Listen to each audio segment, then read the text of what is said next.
In these problems, we are using something called the squeeze theorem. What the squeeze theorem says is if you've got some mystery function, in this case g of x, but you know that the values of g of x on some interval, doesn't have to be the whole thing. In this case, we're just looking at the interval -4 to -2. On that interval, we know we're promised that the function g of x, its value, is between these two other functions. It's squeezed in between there. If that's true, then if you can find the limit of this function and the limit of this function, it'll be the limit of g will be between those two limits. Okay, so and that we can use actually to find the limit of g of x. In this case, we want to find the limit of g of x at -3. Since these are some functions, we got just a simple linear, we've got a rational function here, but it looks like we can plug in -3 on each of them. If I put in -3 here, I'm going to get -3 minus 7. So that's a -4. And here's g of x.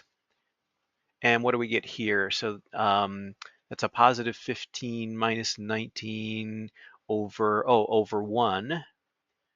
So that's -4 again, -4 over 1. So what we're told is that the function g is between -4 and -4. So the limit as x approaches -3 of g of x is -4.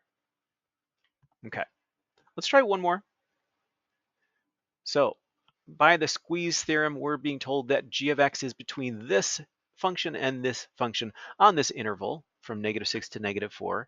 We want to find the limit of g at -5. So let's calculate the value of these functions, which is going to be their limits as they at that value, and then we can know that g is between those two. Let's see, so that's a positive 25 minus 31. That's going to be -6 over, -5 plus 6 is 1. And then here's our g of x. And let's see, 25 minus 55 plus 24, and that is also -6.